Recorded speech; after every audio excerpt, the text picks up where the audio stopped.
एक गांव में जगदीश नाम का एक सीधा सादा किसान था जो अपनी अनजानी भूलों से हर बार अपनी खेती चौपट कर देता था। बरसात के मौसम में जब सब लोग धान लगाते वह तरबूज बो देता। अरे सुनते हो, तुम्हें कभी समझ आएगी भी या नहीं? अब क्या हो गया रे?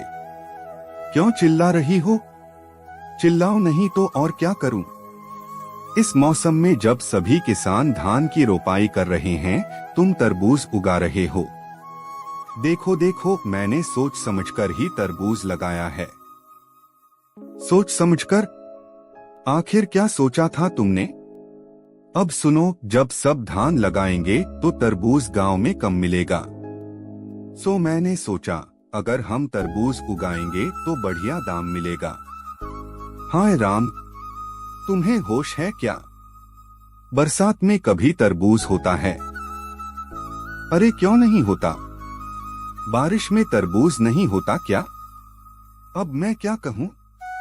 तुम तो सब कुछ जानकर ही खेती करते हो ना। ऐसा मत कहो, अगर पहले बता देती तो मैं लगाता ही नहीं। तुम मुझसे सलाह कब लेते हो जो मैं बताती? ठीक है, अब रहने दो, आगे से गलती नहीं करेंगे।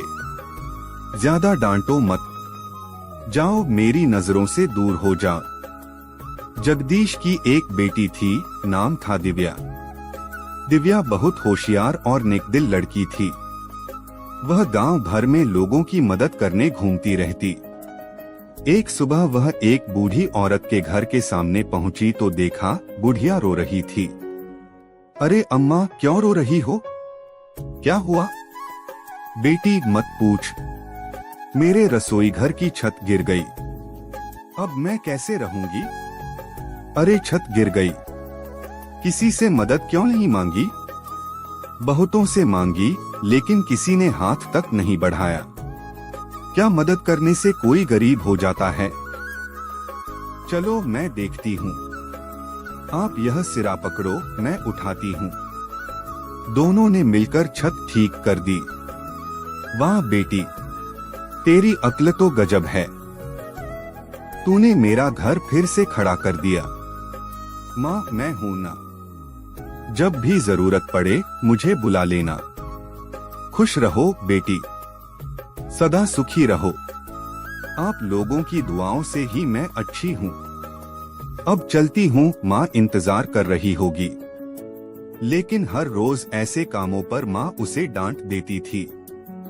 कहाँ गई थी तू दिन भर? माँ, मैं बस थोड़ी देर गांव में घूम रही थी। तू घर पर क्यों नहीं